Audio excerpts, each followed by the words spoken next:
യേശുക്രിസ്തുവിന്റെ പരിശുദ്ധമായ നാമത്തിൽ എല്ലാ പ്രിയപ്പെട്ടവർക്കും മോർണിംഗ് ഡ്യൂവിന്റെ പുതിയൊരു പ്രഭാത വചന ധ്യാനത്തിലേക്ക് സ്വാഗതം. കഴിഞ്ഞ ദിവസങ്ങളിലെ ആത്മീക വചന ചിന്തകൾ നമ്മുടെ ഓരോരുത്തരുടെ ജീവിതത്തിൽ വളരെ അനുഗ്രഹപ്രദമായി തീർന്നല്ലോ. നമ്മളുടെ പ്രധാനപ്പെട്ട ചിന്താവിഷയം എന്ന് പറയുന്നത് ഈ ഭൂമിയിൽ എപ്രകാരം നമുക്ക് ദൈവഹിത പ്രകാരം ജീവിക്കുവാൻ സാധിക്കും. ദൈവം നമ്മെ ഈ ഭൂമിയിലേക്ക് ആക്കിയതിന്റെ പുറകിൽ വലിയൊരു ഉദ്ദേശമുണ്ട്. പാപത്താൽ മലിനപ്പെട്ടവരായ മനുഷ്യരെ കർത്താവായ യേശുക്രിസ്തു എന്ന ആ വെളിച്ചത്തിലേക്ക് കൊണ്ടുവരിക എന്നുള്ളതാണ് ദൈവം നമ്മെക്കുറിച്ച് ഉദ്ദേശിക്കുന്നത്. അതേസമയം തന്നെ കർത്താവായ യേശുക്രിസ്തു മൂലം നമുക്ക് ലഭിക്കുന്ന സൗജന്യമായ രക്ഷ അനുഭവിച്ചുകൊണ്ട് ഈ ലോകത്തിലെ പാപങ്ങളിൽ നിന്നും പാപങ്ങളുടെ ആ പിടിയിൽ നിന്നും രക്ഷ പ്രാപിച്ച്, അതായത് ഈ ഭൂമിയിലെ നമ്മുടെ ജീവിതം താൽക്കാലിക ജീവിതമാണെന്ന് തിരിച്ചറിഞ്ഞുകൊണ്ട് നിത്യതയ്ക്ക് വേണ്ടി നമ്മൾ ഒരുങ്ങുവാനുള്ള ആ വലിയ പ്രത്യാശയാണ്.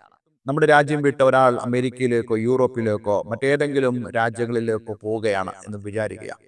അദ്ദേഹം ഇങ്ങനെ ചിന്തിക്കുന്നു, ഇനി മുതൽ എൻ്റെ ശിഷ്ടായുസ് ഞാൻ അവിടെയാണ് ചെലവഴിക്കുന്നത്.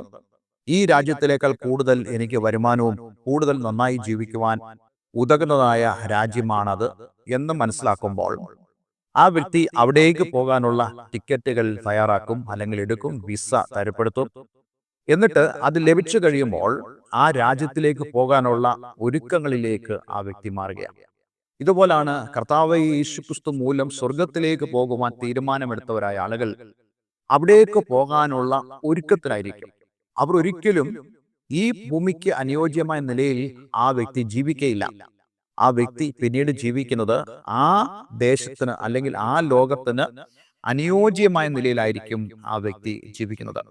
എങ്ങനെയാണ് അവിടെ ജീവിക്കാൻ കഴിയുക, എപ്രകാരം ജീവിച്ചാൽ അവിടേക്ക് പോകാൻ സാധിക്കും എന്നുള്ള ചിന്തകൾ കൊണ്ട് അദ്ദേഹത്തിന്റെ ചിന്ത വളരെയധികം നിറഞ്ഞിരിക്കുന്നതായ ഒരു പ്രത്യേകതയും നമുക്ക് കാണുവാൻ കഴിയുന്നുണ്ട്.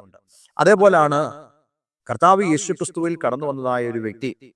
അവന്റെ ജീവിതത്തിൽ അവൻ പ്രധാനമായും മനസ്സിലാക്കുന്ന ഒരു കാര്യം, മരണത്തിലൂടെ താൻ ക്രിസ്തുവിനോടുകൂടെ ചേരുമെന്നും, അല്ല താൻ ജീവിച്ചിരിക്കുമ്പോഴേ കർത്താവിന്റെ വരവ് സംഭവിക്കുകയാണെങ്കിൽ തന്റെ ശരീരം രൂപാന്തരപ്പെട്ട് യേശുക്രിസ്തുവിനോട് ചേർന്ന് എന്നേക്കും നിത്യമായി തന്റെ ഭവനത്തിൽ ഞാൻ അവിടെ ആയിരിക്കുമെന്നും വളരെ ഭാഗ്യകരമായ പ്രത്യാശ ആ വ്യക്തിയുടെ ഉള്ളിലുണ്ട്.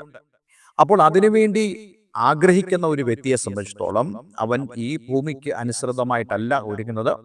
അവൻ ആ രാജ്യത്തിന്, സ്വർഗത്തിന് അനുയോജ്യമായിട്ട് ഒരുങ്ങുവാൻ ഇടയായിത്തീരും. ഏറ്റവും പ്രധാനം നമ്മുടെ ചിന്താഗതികൾ മാറുക എന്നുള്ളതാണ്. നമ്മുടെ മൈൻഡ് സെറ്റിന് മാറ്റം വരിക എന്നുള്ളതാണ്. ഇതെല്ലാം മനസ്സിൽ വെച്ചുകൊണ്ടാണ് അപ്പോസ്തലൻ പൗലോസ് വളരെ വ്യക്തമായും നമ്മൾ ഈ ദിവസങ്ങൾ ചിന്തിക്കുന്നതായ വേദഭാഗങ്ങളിൽ സംസാരിക്കുന്നത്. എഫേസ്യ ലേഖനം 5-ാം അധ്യായം നമ്മൾ പഠിച്ചു വരികയാണല്ലോ. എഫേസ്യ ലേഖനം 5-ാം അധ്യായത്തിന്റെ തുടക്കത്തിൽ തന്നെ നമ്മൾ വളരെ പ്രധാനപ്പെട്ട കാര്യങ്ങൾ ചിന്തിക്കാൻ തുടങ്ങി. ആകയാൽ പ്രിയ മക്കൾ എന്ന പോലെ നാം ദൈവത്തെ അനുകരിപ്പീനെന്നും ക്രിസ്തുവും നിങ്ങളെ സ്നേഹിച്ച് നമുക്ക് വേണ്ടി തന്നെത്താൻ ദൈവത്തിന് സൗരഭ്യവാസനയായ വഴിപാടും യാഗവുമായി അർപ്പിച്ചതുപോലെ സ്നേഹത്തിൽ നടപ്പീനെന്നുള്ള വളരെ പ്രധാനപ്പെട്ട ഉപദേശങ്ങൾ, അതിനോട് ചേർന്നുള്ള ചില കാര്യങ്ങളാണ് ഇവിടെ അപ്പോസ്തലൻ പൗലോസ് സൂചിപ്പിക്കുന്നത്. തുടർന്നുള്ള വാക്യങ്ങളിൽ നമ്മൾ ചിന്തിച്ചു, ദുർനടപ്പുകാർ, അത്യാഗ്രഹികൾ, വിഗ്രഹാരാധികൾ, ദ്രവ്യാഗ്രഹികൾ, വെറും വാക്ക് സംസാരിക്കുന്നവരായ ആളുകൾ, ഇവരൊക്കെ നമ്മെ വളരെയധികം ഈ ലോകത്തിൽ സ്വാധീനിക്കും. ഇവരുടെയൊക്കെ ഒരു പ്രത്യേകത, ഇവർ ആരെങ്കിലും സ്വാധീനിച്ചാൽ ആ വ്യക്തി പെട്ടെന്ന് വളരെ വേഗം പിടിക്കപ്പെട്ടു പോകും. അവന്റെ ലക്ഷ്യം തന്നെ മാറിപ്പോകും. സ്വർഗത്തിലേക്ക് പോകുവാൻ ഒരുങ്ങുന്നതായ ഒരു വ്യക്തി ഈ ഭൂമിക്ക് വേണ്ടി ജീവിക്കുവാൻ തുടങ്ങും. നമുക്കറിയാം, ഈ ലോകവും ലോകത്തിലുള്ളതെല്ലാം തന്നെ നശ്വരമാണ്. അതെല്ലാം നശിച്ചു പോകും, ഇതെല്ലാം ഒഴിഞ്ഞു പോകും, ഇതെല്ലാം മാറിപ്പോകും. പിന്നെ ഈ മാറിപ്പോകുന്നതിന് വേണ്ടി നമ്മൾ എന്തിനാണ് ഇത്രത്തോളം ഈ ഭൂമിയിൽ നമ്മുടെ ആയുസ് വെറുതെ കളയുന്നത്? എന്നേക്കും നിലനിൽക്കുന്നതായ ആ രാജ്യത്തിനു വേണ്ടി നമുക്ക് ഒരുങ്ങുവാൻ ഈ ഭൂമിയിൽ കഴിഞ്ഞാൽ നമ്മുടെ ഒരു സെക്കൻഡ് പോലും യൂസ്ലെസ് ആയിട്ട് മാറുകയില്ല. നമ്മുടെ ഒരു സെക്കൻഡ് പോലും നമുക്ക് നഷ്ടപ്പെട്ടു പോകുവാൻ ഇടയാകത്തില്ല.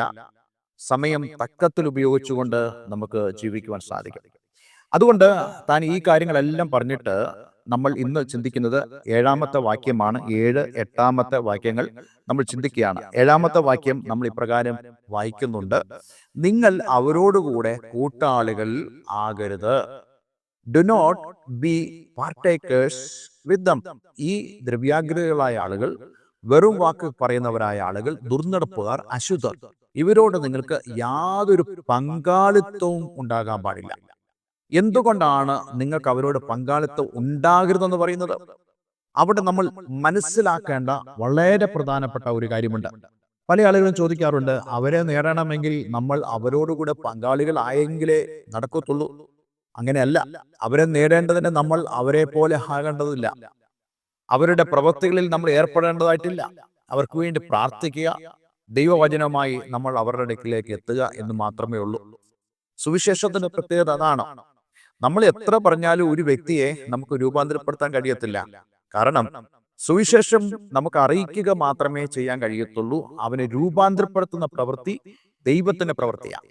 ദൈവമാണ് തിരുവള്ളമുണ്ടായിട്ട് അവനിൽ പ്രസാദിക്കുകയും അവന്റെ ജീവിതത്തിൽ ആത്മരക്ഷ നൽകുകയും ചെയ്യുന്നത്. അതുകൊണ്ട് നമ്മൾ അങ്ങനെയുള്ള കാര്യത്തിൽ ആരും പ്രയാസപ്പെട്ടു പോകണ്ട. പക്ഷേ ദൈവവചനം വളരെ വ്യക്തമായി നമ്മളോട് പറയുന്നു, നമ്മൾ അവരോട് പങ്കാളികൾ ആകരുത്. എന്നിട്ട് 8-ാമത്തെ വാക്യത്തിൽ നമ്മൾ വായിക്കുന്നു, മുമ്പേ നിങ്ങൾ ഇരുളായിരുന്നു, ഇപ്പോഴോ കർത്താവിൽ വെളിച്ചമാകുന്നു. നോക്കണേ, മുമ്പേ നിങ്ങൾ ഇരുളായിരുന്നു. മറ്റു ചില വേദഭാഗങ്ങളിൽ നിങ്ങൾ വെളിച്ചത്തിൽ വസിക്കുന്നവരാണ്, നിങ്ങൾ വെളിച്ചത്തിൽ ഉള്ളവരാണ് എന്നൊക്കെ പറയുമ്പോൾ, ഇവിടെ തികച്ചു വ്യത്യസ്തമായിട്ട് അപ്പോസ്തലൻ പൗലോസ് ഈ കാര്യത്തിലേക്ക് വരത്തക്കവണ്ണം നടത്തുന്ന ഒരു പ്രയോഗമുണ്ട്. ആ പ്രയോഗമാണ്, നിങ്ങൾ മുമ്പ് ഇരുളായിരുന്നു. You were once darkness. നിങ്ങൾ മുമ്പ് ഇരുളായിരുന്നു. നിങ്ങൾ ഇരുളിലായിരുന്നു എന്നുള്ളതല്ല പറയുന്നത്, നിങ്ങൾ ഇരുളായിരുന്നു. നിങ്ങൾ എന്തുകൊണ്ട് ഇരുളായിരുന്നു? നിങ്ങൾ മുമ്പ് പറയപ്പെട്ട ആളുകളെ പോലെ ദുർനടപ്പുകാർ, ദ്രവ്യാഗ്രഹികൾ, അത്യാഗ്രഹികൾ, അശുദ്ധർ, അതുപോലെ വൃഥാവാക്കുകൾ സംസാരിക്കുന്നവർ ആയിരുന്നു നിങ്ങളും. നിങ്ങളെ ദൈവം അവരുടെ ഇടയിൽ നിന്ന് വിളിച്ചു. പത്രോസിന്റെ ലേഖനത്തിൽ നമ്മൾ കാണുന്ന പോലെ, നിങ്ങളോ അന്ധകാരത്തിൽ നിന്നും അത്ഭുത പ്രകാശത്തിലേക്ക് വിളിച്ചവന്റെ. അപ്പോൾ ഈ അത്ഭുത വെളിച്ചത്തിലേക്ക്, അതായത് അന്ധകാരം എന്ന് പറയുന്നത് എന്താണ്? അന്ധകാരം എന്ന് പറയുന്നത് സാത്താനിയ ആധിപത്യ മേഖലയാണ് അന്ധകാരം. ബൈബിൾ എവിടൊക്കെയാണോ ഡാർക്ക്നെസ് അല്ലെങ്കിൽ അന്ധകാരം എന്ന് പറയുന്നത്, that shows the dominion of Satan, സാത്താന്റെ ആധിപത്യ മേഖലയാണ്. അതാണ് അന്ധകാരം എന്ന് പറയുന്നത്. അതുകൊണ്ട് അന്ധകാരം എന്ന് പറയുമ്പോൾ നമ്മൾ ആ ഒരു കാര്യമാണ് മനസ്സിലാക്കേണ്ടത്. മുമ്പ് നിങ്ങൾ ഇരുളായിരുന്നു എന്ന് പറയുമ്പോൾ, മുമ്പ് നിങ്ങൾ സാത്താന്റെ ദാസന്മാരായിരുന്നു, സാത്താന്റെ മക്കളായിരുന്നു, സാത്താന്റെ അധികാരങ്ങളിൽ കൂടിയാണ് നിങ്ങൾ നടന്നിരുന്നത്. അപ്പോഴായിരുന്നു നിങ്ങൾ ദുർനടപ്പുകാരായത്, അപ്പോഴായിരുന്നു നിങ്ങൾ അശുദ്ധനായത്, അപ്പോഴായിരുന്നു നിങ്ങൾ ദ്രവ്യാഗ്രഹികളായത്, അപ്പോഴായിരുന്നു നിങ്ങൾ വൃഥാ വാക്കുകൾ സംസാരിക്കുന്നവർ ആയിരുന്നത്. ഇപ്പോൾ നിങ്ങൾ ആരായിരിക്കുന്നു? ഇപ്പോൾ നിങ്ങൾ വെളിച്ചമായിരിക്കുന്നു. വെളിച്ചം എന്ന് പറയുന്നത് ദൈവത്തിന്റെ നിയന്ത്രണം എന്നുള്ളതാണ്. ദൈവം അധികാരിയായിട്ടുള്ള, ദൈവം കർത്താവായിട്ടുള്ള ആ ഒരു അനുഭവമാണ് വെളിച്ചം എന്ന് പറയുന്നത്. ഇപ്പോൾ നിങ്ങൾ വെളിച്ചമാണ്. അതുപോലെ തന്നെ പറയുന്നു, നിങ്ങൾ വെളിച്ചത്തിന്റെ മക്കളാകുന്നു. അതായത് ദൈവമക്കളായ നിങ്ങളിൽ വെളിച്ചം വന്നു കഴിയുമ്പോൾ നിങ്ങളെ വിളിക്കുന്ന പേര്, നിങ്ങൾ വെളിച്ചത്തിന്റെ മക്കൾ എന്നുള്ളതാണ്. നല്ല വെയിലുള്ള സമയം, നല്ല സൂര്യപ്രകാശമുള്ള സമയം. ഒരു ബൾബിന്റെ പ്രകാശത്തിന് വലിയ പ്രസക്തി ഉണ്ടോ എന്ന് ചോദിച്ചു കഴിഞ്ഞാൽ ഇല്ല എന്ന് നമുക്ക് പറയാം. പക്ഷെ എപ്പോൾ സൂര്യൻ അസ്തമിക്കുന്നുവോ, എപ്പോൾ ഇരുള് വ്യാപരിക്കാൻ തുടങ്ങുന്നുവോ, ആ സമയത്ത് ആ ലൈറ്റിന്റെ പ്രസക്തി വർദ്ധിക്കുക.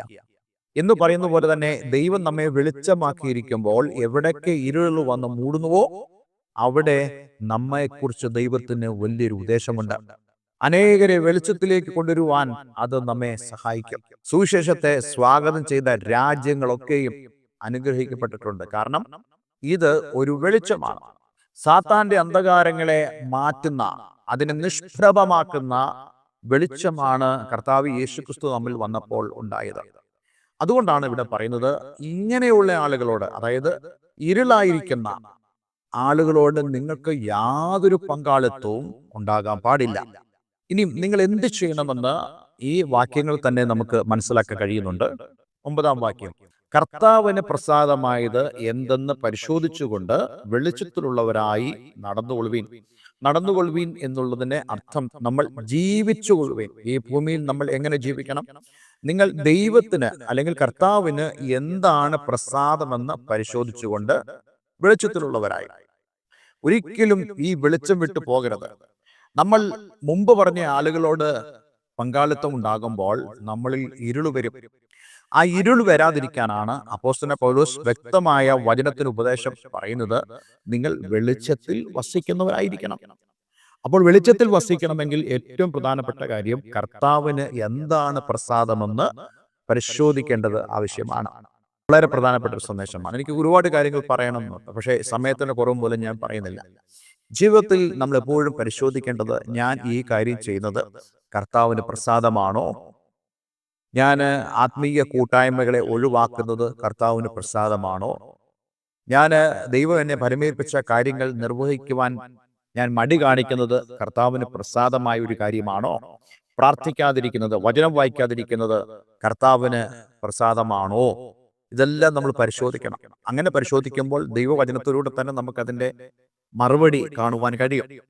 അങ്ങനെ പരിശോധിച്ച് കർത്താവുമായിട്ടുള്ള ആ പ്രസാദത്തിലും ആ വലിയ യോജിപ്പിലും നമ്മൾ ജീവിക്കുന്നുണ്ടെങ്കിൽ നമ്മൾ വെളിച്ചത്തിലുള്ള മക്കളാണ്. നമ്മളിൽ ഒരിക്കലും ഇരുള് ഉണ്ടാവുകയില്ല. സാത്താന്റെ യാതൊരു പ്രവൃത്തിയും നമ്മുടെ ജീവിതത്തിൽ നടക്കത്തില്ല. നമ്മൾ എടുക്കുന്ന തീരുമാനങ്ങൾ ദൈവിക തീരുമാനങ്ങളായിട്ട് മാറും. നമ്മൾ കാലുവയ്ക്കുന്ന ദേശം ദൈവം നമുക്ക് അവകാശമായി തരും. നീ കയറുന്ന ഭവനം അനുഗ്രഹിക്കപ്പെടും. നീ തൊടുന്ന ആളുകൾ സൗഖ്യമാക്കപ്പെടും. ഇതാണ് ദൈവവചനത്തിന്റെ വാഗ്ദത്തം എന്ന് പറയുന്നത്. അതിനായിട്ടുള്ള ഒരു സമർപ്പണവും പ്രവൃത്തിയും നമ്മുടെ ജീവിതത്തിൽ ഉണ്ടാകട്ടെ എന്ന് ഞാൻ ആഗ്രഹിക്കുന്നു, പ്രാർത്ഥിക്കുന്നു. ഒരു നിമിഷം നമുക്ക് ദൈവത്തിൽ പ്രാർത്ഥിക്കാം. സ്വർഗീയ പിതാവേ, ഞങ്ങളെ കേൾപ്പിച്ച വളരെ അനുഗ്രഹിക്കപ്പെട്ട സന്ദേശത്തിനായി സ്തോത്രം.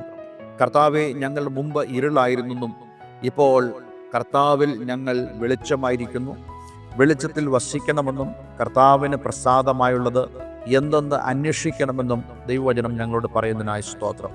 എല്ലാറ്റിനുപരി ഞങ്ങൾ കർത്താവെ, ഇവിടെ പറയുന്ന ആളുകളോട് കൂടെ ഞങ്ങൾ പങ്കാളികളാകാതെ കർത്താവ് യേശു ക്രിസ്തുവിൽ ഞങ്ങളായിരിക്കാൻ, ആ വെളിച്ചത്തിലായിരിക്കാൻ, സാത്താന്യ പ്രവൃത്തികൾ എല്ലാം ഒഴിഞ്ഞു മാറുവാൻ ഞങ്ങളേവരും സഹായിക്കണം. പ്രാർത്ഥന കേട്ടതിനാൽ നന്ദി. യേശു ക്രിസ്തുവിൻ നാമത്തിൽ തന്നെ. ആമേൻ, ആമേൻ. ഇന്നത്തെ വചനം നമ്മുടെ ഓരോരുത്തരും ജീവിതത്തിൽ വളരെ അനുഗ്രഹപ്രദമായി തീർന്നു ഞാൻ വിശ്വസിക്കുന്നു. ഈ സ്ക്രീനിൽ കാണുന്ന ഫോൺ നമ്പറിൽ ഞങ്ങളെ വിളിക്കുക. എല്ലാവരും ദൈവം അനുഗ്രഹിക്കട്ടെ. Have A nice day. God bless you all.